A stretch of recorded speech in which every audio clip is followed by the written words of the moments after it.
to outline policies that are lived experience based on the disability spectrum.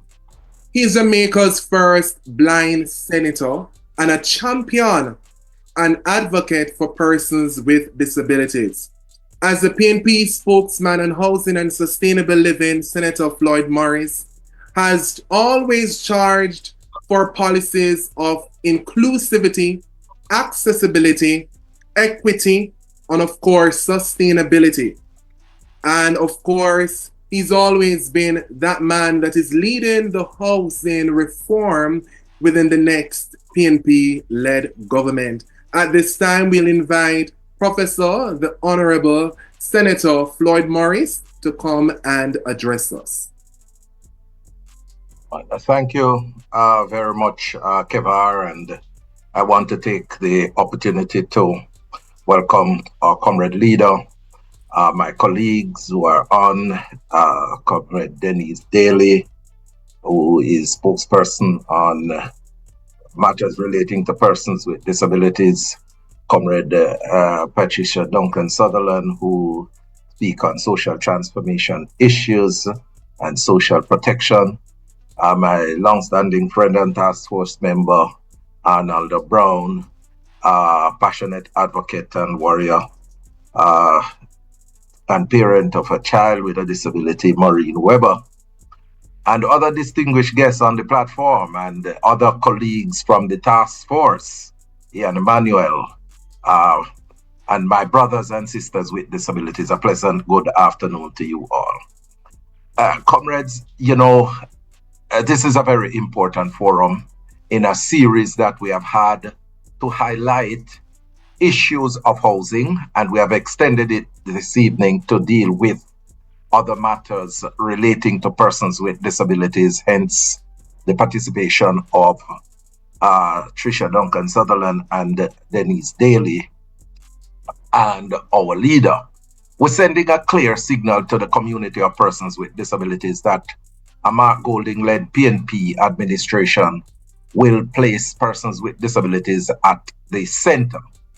And I want you to understand that that is not just talk.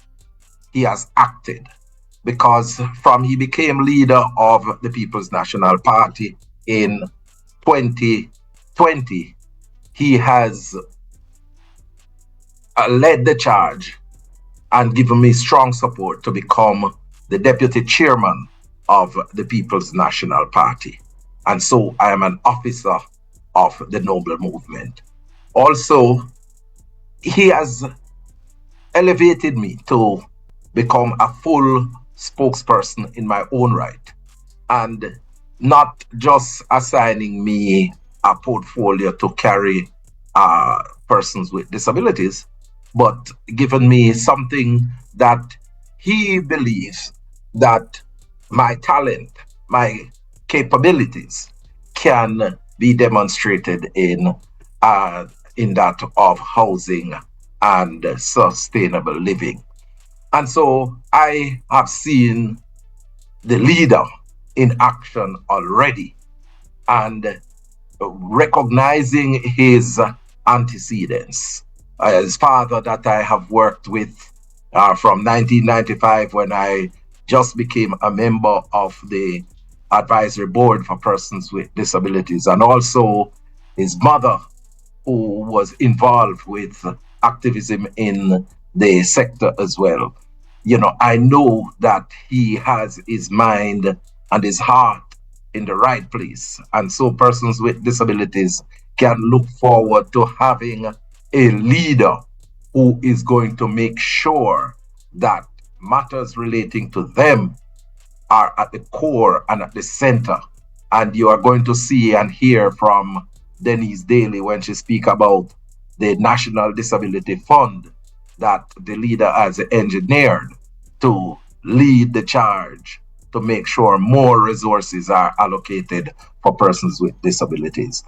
But for me, in terms of the substantial portfolio of housing and sustainable living, from as far back as the 1970s, the PNP has made sure that housing is provided for persons with disabilities.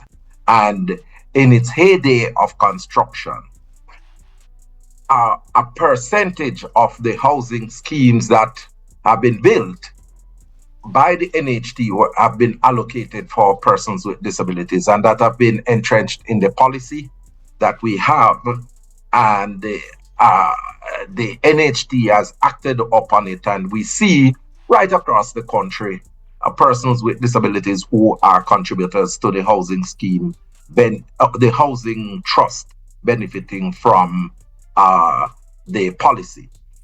And we intend to continue with such policy formulation that was established by Michael Manley in 1978 under Mark Golding administration. So we have indicated that we are going to be building 50,000 houses, affordable houses. And in building out these affordable houses, beneficiaries, those who purchase these houses, will not pay for the land portion of the housing cost. So, for example, if it is that you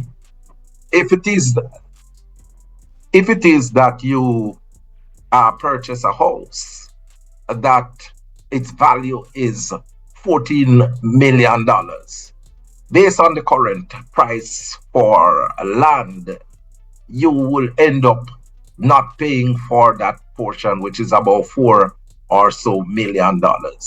Right? So you are going to be purchasing a house that is going to cost less than $10 million.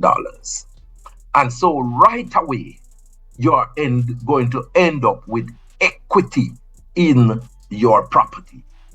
And that is what a Mark Golding administration is seeking to do in terms of empowering and transforming the lives of persons with disabilities.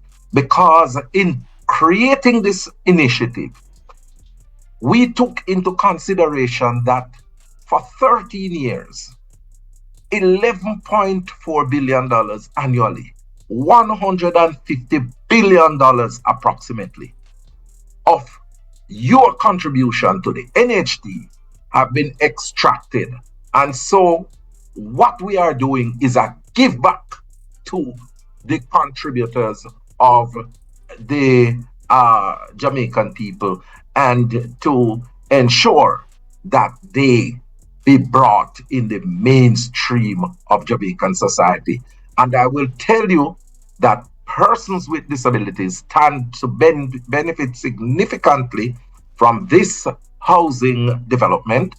We are looking at making a percentage of these houses available for persons with disabilities right across the country, and we want to come up with the correct formulation. But I can tell you, at minimum, 1,000 of these houses would be provided for members of the community of persons with disabilities, who are contributors to the NHT. And these houses, as the comrade leader has indicated, will be spread right across the country, because we are going to make sure that a minimum of 500 of these units built in each constituency. And therein, you will see how persons with disabilities will be benefiting. And we are going to be very prudent in how the houses are designed, to make sure that they take into consideration the needs of persons with disabilities. They are going to be built with the necessary access features to accommodate those persons with disabilities who desires these houses. And then I have to tell you about the exciting Portia initiative that the comrade leader spoke about at annual conference, and also spoke about at his budget presentation 2025.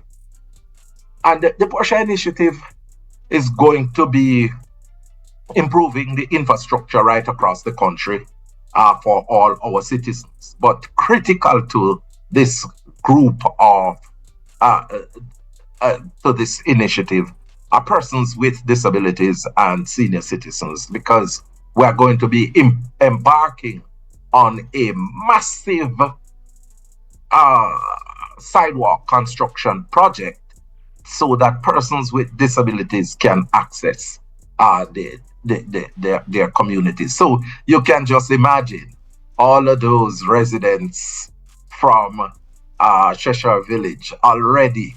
Your member of parliament in waiting, Patricia Duncan Sutherland, has spoken to me about building out that sidewalk access coming all the way from down where you live in Cheshire Village, coming up past the University Hospital into Papine, strolling all the way down into Ligony. And if you go left when you reach Ligony, it will take you on Old Hope Road. Those sidewalks will be made accessible. If you go straight down on Hope Road, we are going to be making those sidewalks accessible so that persons with disabilities can move around in the city with dignity. So we have a vision in terms of what we are going to be doing in terms of transforming Jamaica to make it accessible for persons with disabilities. And those individuals in rural Jamaica don't have to worry, because all the major town centers will come into focus as well, because accessibility is not something that is confined to cities. It must be spread to individuals in rural communities as well. So we are excited about that particular initiative.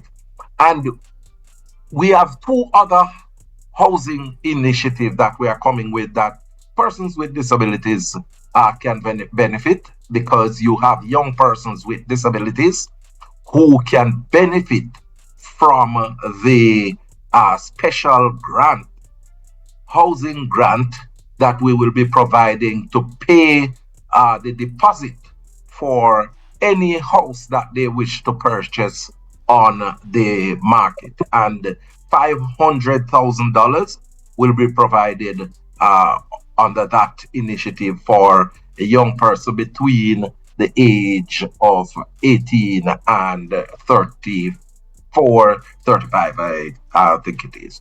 So there again, you see another major opportunity for our young persons with disabilities who will stand to benefit from that initiative. And of course, the Rent to Buy initiative that we have established as well stands to benefit persons with disabilities, because you have some persons with disabilities who they are not working on a 9 to 5 job, but they might be self-employed, they might be a hairdresser, or some of them might be a taxi driver or so, or they might be working as a household helper, and they don't get a formal salary on a monthly basis with a payslip. So what we are going to be doing is to make sure that these individuals uh, they can rent one of the units, and over a period of time, we're looking at 6 months, where you can, after you make your contribution consistently, then we will convert those payments to a mortgage, and you will be able to own your own home and get a door key for yourself. So we have some very exciting initiative. And as I close, I say to you that the People's National Party has been a friend of persons with disabilities over the years, whether it be with the housing policies through the NHD that we have implemented, or the establishment of the Disabilities Act in 2014, or the establishment of the Margaret Moody Scholarship Fund to make sure that persons with disabilities at the tertiary level get an education. When I was Minister of Labor and Social Security, it was established. Or leading the fight to make sure that deaf persons get the right to drive on Jamaican road, and the introduction of sign language into the Parliament of Jamaica. And now I have a motion in the Parliament to get sign language entrenched in law, for recognized in law for persons who are deaf. We are committed to inclusion. We live it, we practice it, we just don't talk about it.